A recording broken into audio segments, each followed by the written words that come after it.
27-year-old Shane Tamura carried a high-powered rifle into the building and immediately opened fire before he inexplicably spared a life. It was eerie. She walked off the elevator, he walked on the elevator, and he allowed her to pass. On the 33rd floor, he opened fire again, killing another victim before turning the gun on himself. The shooter had a concealed carry permit issued to him in 2022 in Las Vegas, where he worked security at a... All right, I'm all set. Are you good to go? I'm ready to go. There's a lot to talk about what happened this past Monday that a lot of people have a lot of questions about with this mass shooting that happened in Manhattan. And if this is the first time you're watching the show, I'm Kyle Schoberg, current police officer and former police officer Mark Redlich. Welcome to the Shots Fired podcast. We cover everything law enforcement related, and our motto is it's for everybody. So we like to give insight on things that occur within the law enforcement community and provide you behind the scenes from a police officer's point of view. And we're here to do that for this mass shooting because there's a lot of questions that people have. How did this happen? How did he get hands on a weapon?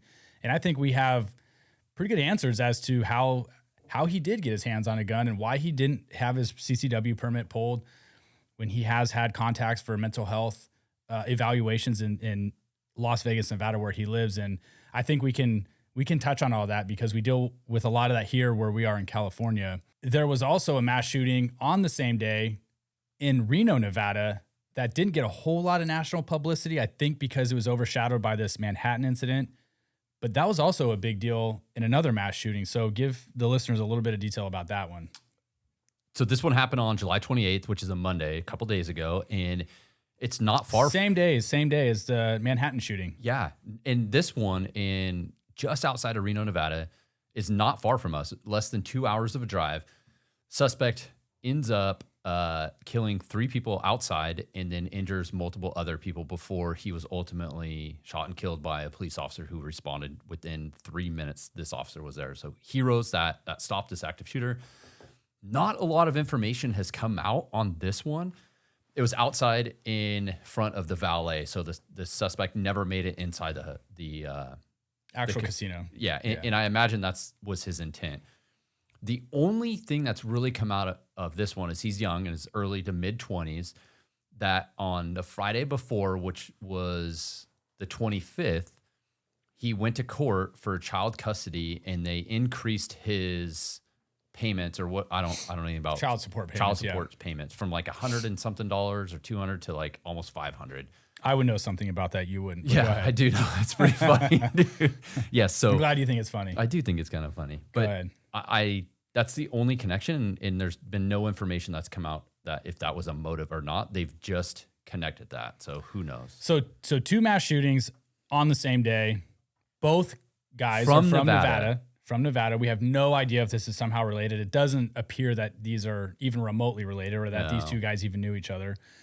The gunman who drove across the country from Nevada to Manhattan drove clear across the country and actually had a suicide note in his pocket, which let's just get into the Manhattan shooting and behind the scenes. Let's talk about the training first real quick before we get deep into this conversation. So if your agency is interested, Kyle and I have a patrol tactics and critical response training class. We're traveling across the country and we actually have a couple classes already set. But if you're interested in hosting a class, you can contact us at training@shotsfiredpodcast.org. We'll communicate with you and set up a training. So it's free to host a class. It's training@shotsfiredpodcast.org. It's a patrol tactics and critical response class. Good. Thank you for mentioning that. Yeah. So let's get into this Manhattan shooting. This guy has 2 prior contacts in Las Vegas, Nevada for mental health evaluations. People are upset that he had a CCW and the CCW was not pulled, even though having those 2 prior incidents with law enforcement regarding mental health. And I totally agree. I think if you're going to be put on mental health holds, anything of the sort, I do believe that if you are a CCW holder, that should be a criteria that would pull that. The caveat to that is in a situation like this, where you have a guy who's hell bent on going somewhere to cause chaos or killings, they're going to get their hands on a weapon anyway. So he built his own M4 rifle in his own home. So whether he had his CCW or not, I think that was going to happen regardless. I do want to talk a little bit about who's responsible for actually doing follow-up for people that are not supposed to have guns anymore. So let's say you get arrested for anything that would require a restraining order, which in that case, you're supposed to surrender your firearms. If you do legally own firearms, you're supposed to surrender them to your local law enforcement department. I think people are going to be shocked to hear that here, at least here in California, the DOJ, Department of Justice, has their own unit that is responsible for such investigations, people that aren't supposed to be in possession of guns. And here's the reality of this. And we both have friends that work for DOJ who actually work in these units. And they'll tell you, number one, they don't have the resources to be able to do that. You know, think of all the people that aren't supposed to have guns that still legally possess guns, whether they went to court, a judge ordered them to turn them into or surrender them to law enforcement, have restraining orders against them, whatever, you name it, they're not supposed to have firearms, and they do. And the lack of resources the DOJ has to keep track of that's a skeleton crew. Well, even in law enforcement, it's hard to even do that. I remember going on many calls where you're issuing a restraining order, you know there's weapons in the house. They say, nope, I don't have them. They're not here. You don't have the ability to search, or you go to houses and you locate a weapon, and on a restraining order says this person surrendered 2 weapons, but they have 4 registered to them. And they're like, oh, I don't know where the other 2 are. Yeah. I sold them Yeah. So I think the issue with that is, and talking to some of my friends that work there is that's dangerous because they don't want to have to go to people's homes where they do have firearms and tell them that they have to surrender their firearms to them. Some people don't take too kindly to that. Most gun owners are not going to be okay with that. I don't think so either. I don't think so. And if they hadn't already surrendered them, what makes you think they're going to surrender them because you're asking them to? Yeah, they're going to be resistive. So it's sketchy. I think what the public needs to know is that most of the time, I think those are phone calls that are being had to these people to ask them if they've surrendered their firearms. And if they say yes, I'm not so sure how big of follow-up they do on, said person. Well, not every gun that you can own or have owned or have been passed through families are registered. So you could have a registered handgun or rifle and an unregistered handgun and rifle, and you may turn over that because if you're, Yeah, but in this case, I don't think it would have made a bit of difference because he ordered the parts or went and purchased these gun parts, and he built the rifle himself. Yeah. So, like I said, I mean, that has been swirling around about how his guy has a CCW. How did they not take his CCW away? Well, the CCW had no weight on him building a rifle and driving across the country to then go kill people. Yeah, I don't think that is a factor in his motive at all. No. It would not have prevented his motive. So he drives there, Okay. makes it all the way across country, and decides that he's going to walk into this building. He's upset that he claims that he has CTE from playing football. It sounds like he only ever played high school football, never played professionally. It doesn't even say anything about him playing college football, but blames his mental health on CTE.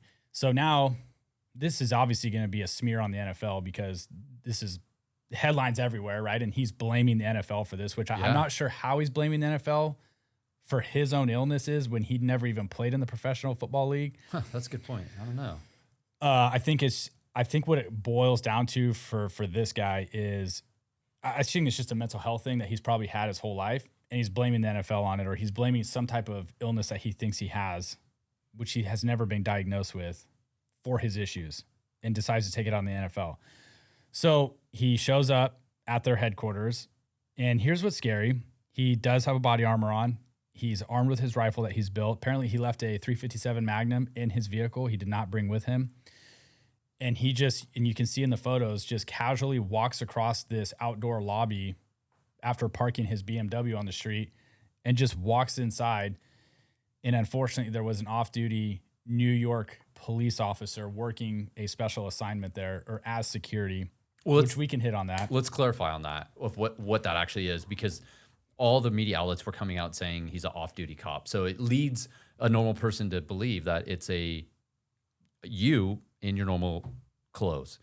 But a lot of the security is, and their agencies do that, private locations hire a police officer, they go through the department, they hire them to come and work in a police capacity at that location. So they're still wearing their normal police uniform working an assignment at that location. Yeah, so so both of our departments partake in this. So you have businesses that they're contracting through their department. So they're paying the department. They're paying that officer's wage to be at that location to provide security for them. Yeah.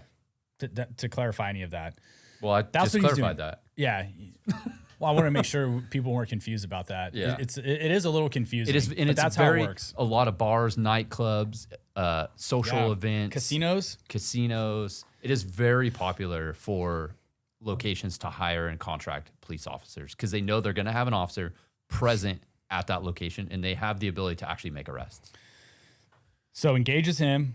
He's the first victim to go down. Engages another security guard hiding behind a desk in the front lobby. Ends up engaging another female in the lobby who's completely unassociated with the NFL or anybody.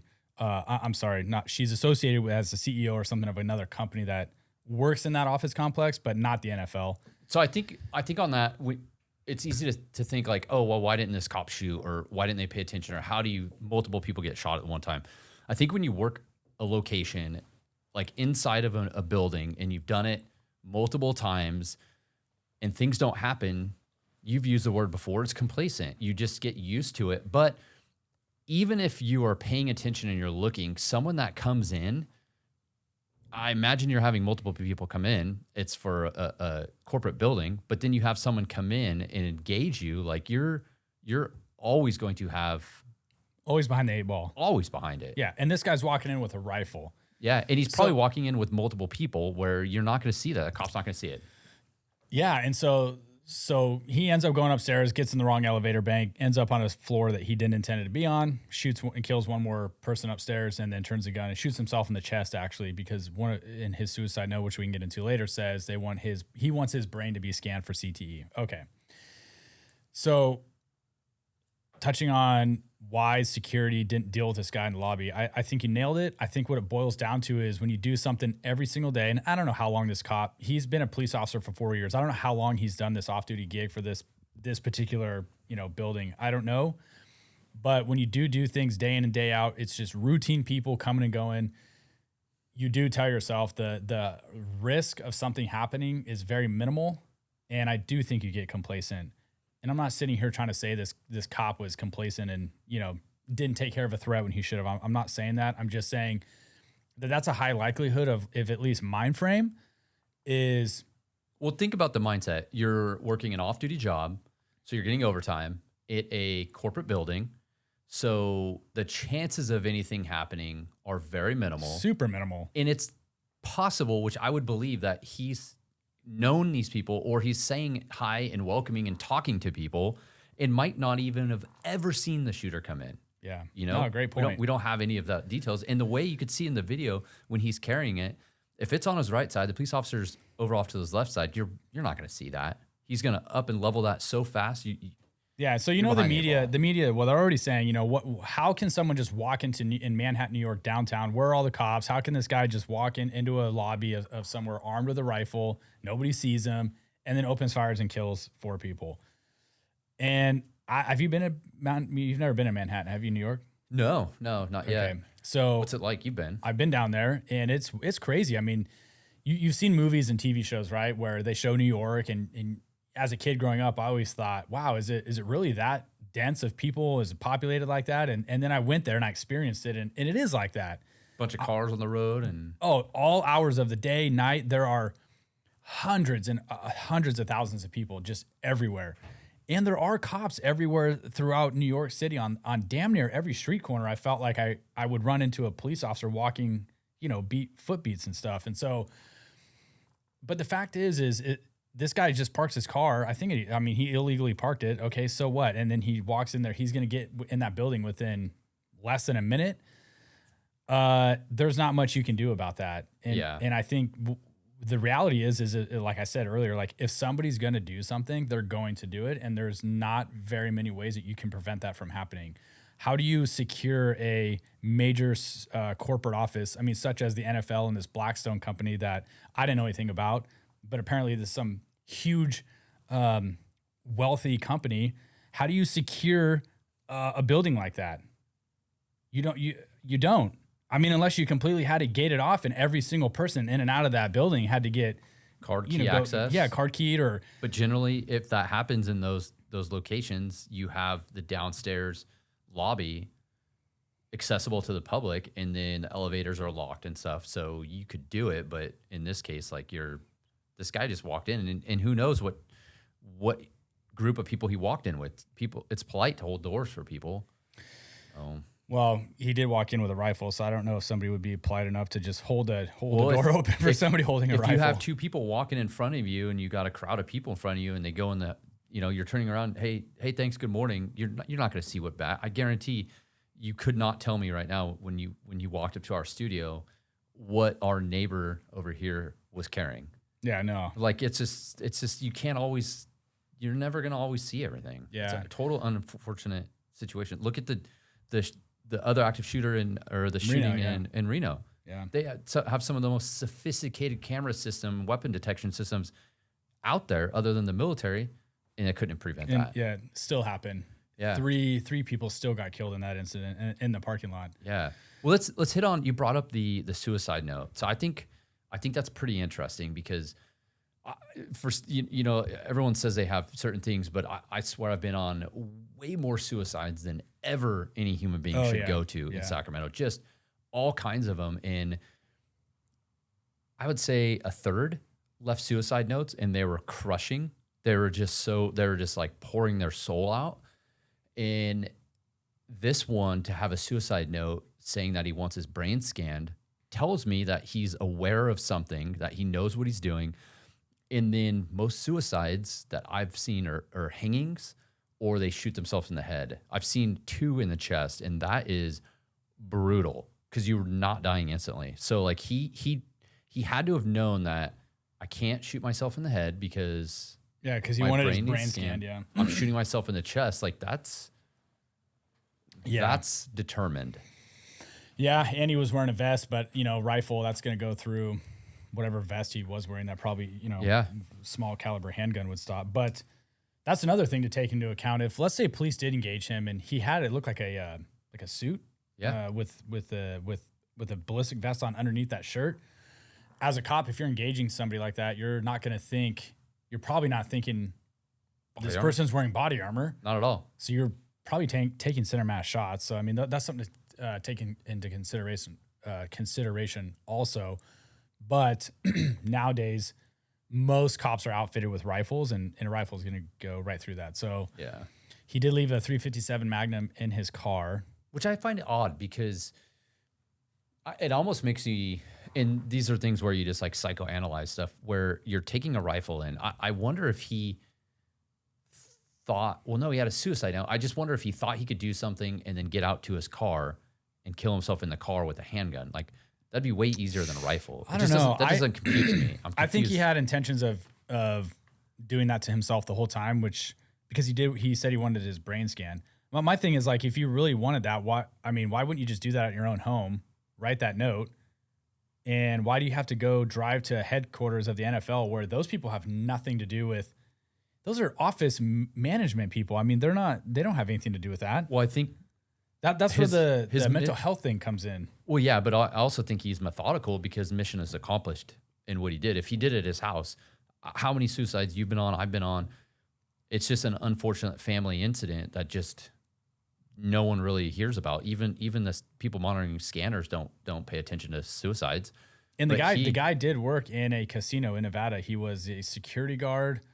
I think it said he worked in the video surveillance camera room. Interesting. So he probably has some knowledge of that building is going to be very well equipped with high-end cameras, such as casinos are as well. Yeah. So he for sure knew that was gonna happen. I don't think he had any intentions of leaving that building. I think he wanted to go in there, do harm to people, and then was gonna. Well, I think he wanted to kill people from the NFL.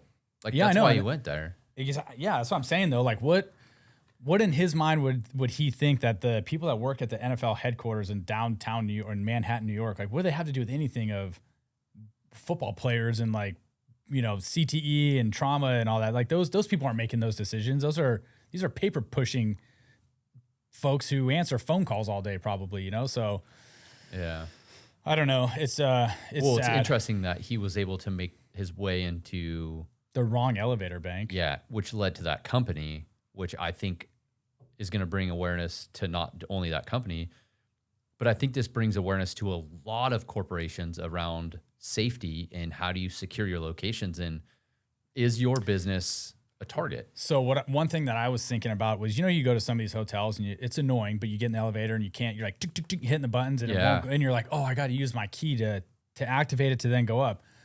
Why are these companies not doing that?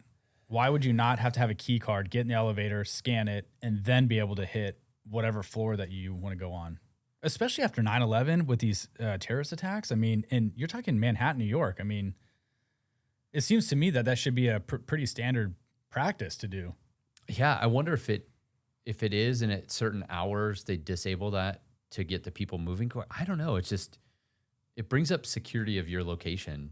And is it, or do you even have that ability to secure that location? So maybe that company rented half the floor and half the floor is another one, and their office space is card key access, but the elevator is a free access up to that because that's the I don't know. It floor. Seems way too easy to go walk into a major corporate building like that houses Blackstone, the NFL, and some others.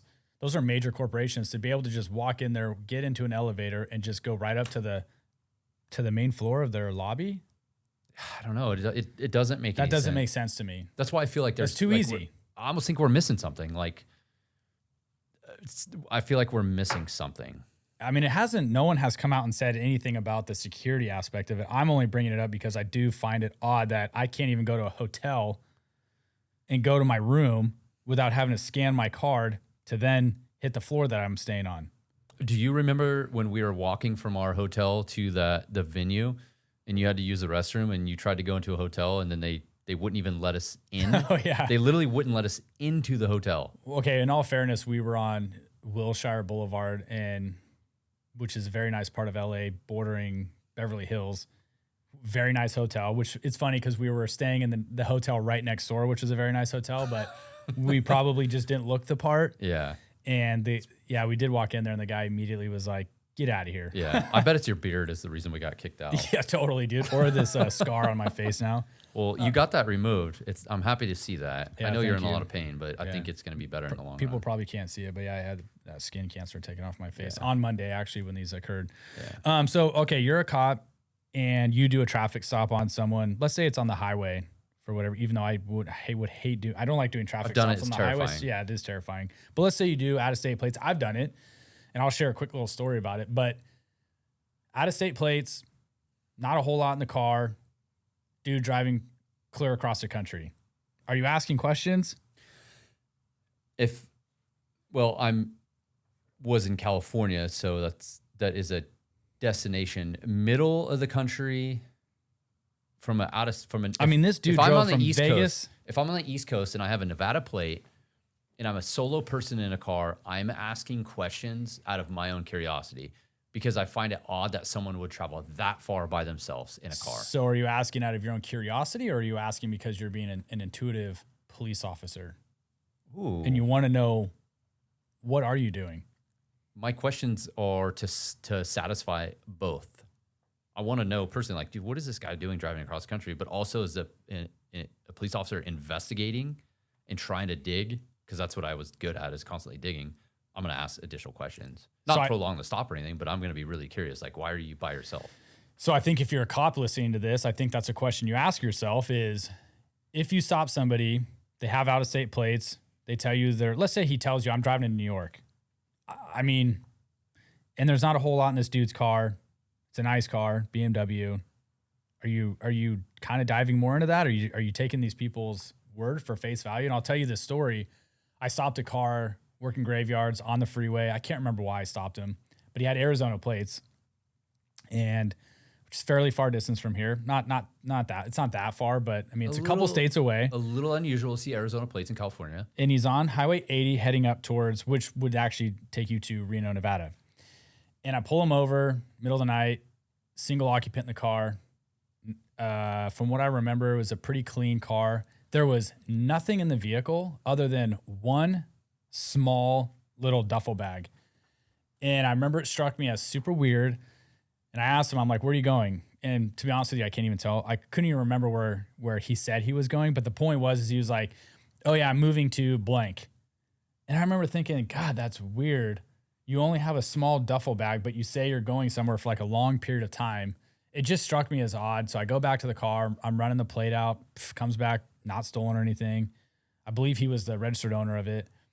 And I had nothing. But in the back of my mind, I thought this just doesn't seem right. I mean, for all I know, there could have been kilos of drugs in that bag. I have no idea, but I highly doubt that. He wouldn't just have it sitting on his seat.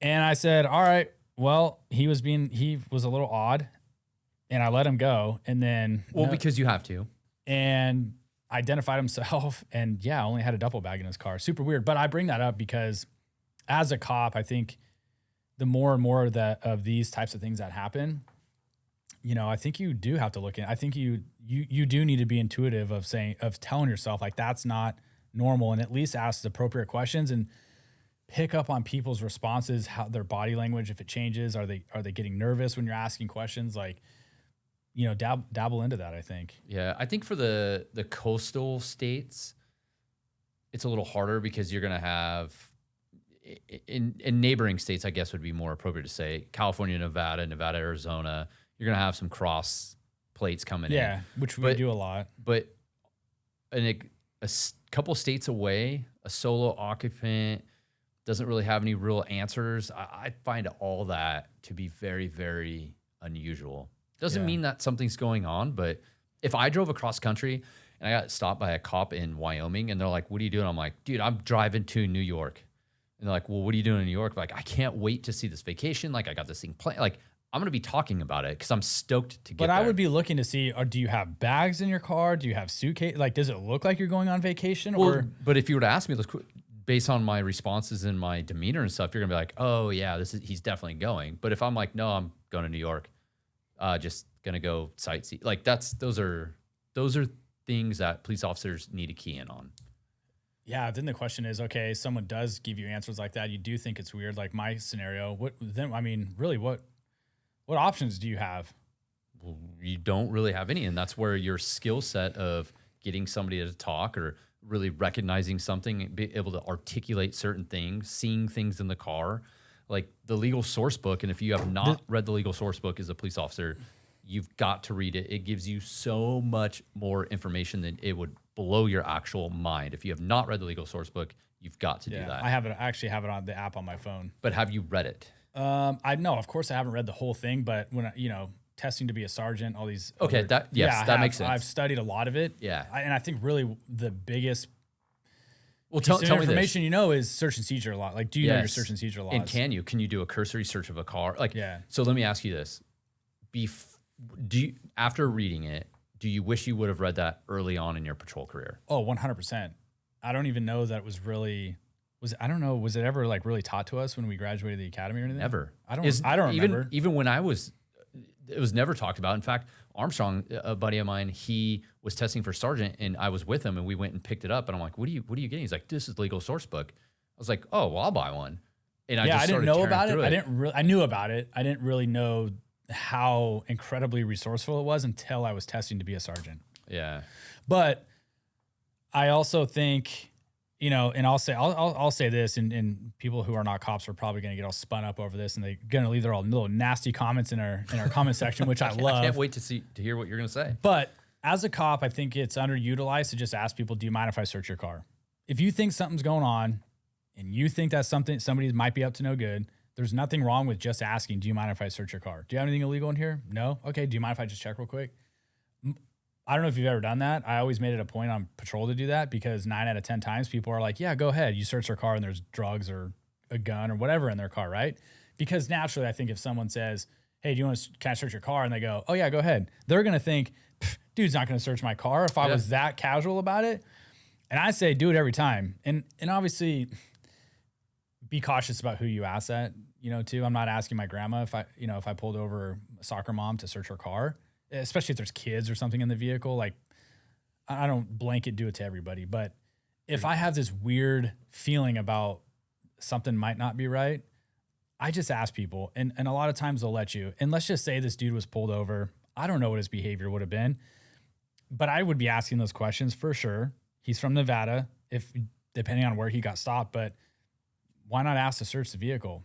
I mean, I guess if they say no, the answer is no. But I'm curious to see the information that's going to start coming out on that, because FBI is working back. Oh, they already tracking have cameras. Yeah, they already have. I'm sure stuff's going to come out, and I bet he's been stopped or seen in gas stations. Like, they're going to piece puzzles together, and I'm sure we'll get a little clearer picture. Yeah, I think, well, I don't know. I guess what we wanted to hit on from the law enforcement angle was, I guess, answering the whole, why wasn't his CCW taken? I don't know why it wasn't taken. I have no idea. Do I think it should have been? Yeah, I do. If he has been on mental health holds and stuff, I agree with that. But from our perspective, he still would have done what he did. He's still going to get his hands on a gun. He built his own rifle. And the reality is there are not enough resources in law enforcement to track down everybody that's not supposed to have a gun and ensure that they don't have a gun. And in a lot of cases, cops don't want to, because it is dangerous. And I'm not going to go knock on someone's door who's not supposed to have a gun and say, Mark, you're not supposed to own any firearms. You had 5 firearms registered to you. Did you surrender those to law enforcement? I don't feel comfortable doing that. So I understand why some of these guys are making phone calls to just check that box. Well, I also think I should point out that most crimes involving guns are not people that legally own the guns. That's true. And, I mean, this is a whole different discussion. In this case scenario, it sounds like he was legally allowed to have a firearm. This is a unique one where I can see gun conversations coming up about mental health and weapons and potentially things changing, maybe to provide more resources or different direction, something with that. But. Yeah, and I'm totally pro Second Amendment, and you should have the right to bear arms and have a weapon. But is that why you're flexing right now? You're trying to bury your arms? Oh yeah, no, not these guns. Oh, okay. Yeah, no, an actual firearm. Oh, yeah, okay. Wrong guns, dude. Well, you're trying to show off your guns. Sorry about that. You have been working out a little bit. Yeah, a little bit more. Try to be more consistent. Gotten a better diet. I have. I have noticed. Thank you. Usually you're dogging on me for my diet. Well, in front of all of our YouTube fans. Well, you still have room for improvement, but it has been much better, and you have worked out much more consistently. Thank you. It's a work in progress. Yeah. So you must have went and saw a therapist or something because you're being nice. Well, I'm just making sure you don't abuse me. Well, this was a good one. There's a lot. I think we covered a lot of interesting points on active shooters, guns. How do you prevent, if you can? Yeah. Awareness. I just know that people watch the mainstream media. They watch the news, and of course they're going to put their own narrative on it, and they're going to grab a hold of something, and they're going to run with it and make it explode into something that is probably not accurate, or they're going to steer people into believing something, which ultimately just gets people worked up about things. Yeah. You know, like the whole CCW thing and not being pulled. And it's just funny when you watch the media and you see that it's, you know what they're doing. But at least from our point of view, I mean, I think we try to just be honest with folks about what maybe behind the scenes information we know from being in law enforcement. These things are hard to detect. I don't know what more could have been done to prevent this from happening. I do like the idea of the security aspect of it and making it more difficult for people to gain access. If you're talking about a city like New York, to get onto different floors, I think more security needs to be put in place for that. You should not be able to get into an elevator and go to the headquarters of the NFL. Agreed. And I'm sorry, but security guards sitting behind a desk verifying who you are, it doesn't cut it when a guy walks in with a rifle and shoots and kills you. Well, I think this is going to be a discussion for a lot of business owners around safety and security. Yeah. I don't know. I know Roger Goodell, the NFL commissioner. Hell no, I don't know him. But I know he came out and gave a statement. It was brief. I want to say it was brief. Somebody that does work at that NFL headquarters says that they were seriously injured. But I'm curious how the NFL is going to respond to this, because this whole thing was centered around the NFL. So I'm kind of just, I don't know. I'm curious how they're going to respond. Yeah. Well, maybe we should keep update on that. But I want to hit on the training one last time. So if you're interested in Kyle and I coming out to your department, you can host a training class. Hit us up at training@shotsfiredpodcast.org. We'll be traveling across the country. We got a couple dates already set out. So if you're interested, let us know. You have anything else you want to add to this? No, that's it. This was Sad. a good one. Yeah, it's terrible. You had two major mass shootings on the same day. Yeah. And, I don't know, unfortunately, but the Reno one just kind of got overshadowed by the Manhattan one. And I wanted to make sure we touch on that because that did occur and it was not far from here. Right. And I think if you're from Reno PD or Sparks PD, hit us up because we'd like to talk with you. Yeah, kudos to those cops. Yeah. They immediately came under gunfire when they showed up at the Grand City Resort and got in a gunfight with this guy. And I just read today that he just died in the hospital as a result of. You're right. So those cops, those are heroes. Undoubtedly saved a lot of lives that day. So thank you to everybody that's watching. Drop a comment. Let us know what you think. Give the video a thumbs up. Think about subscribing to the channel if you like it. And we will catch you on the next video. Stay safe and be smart.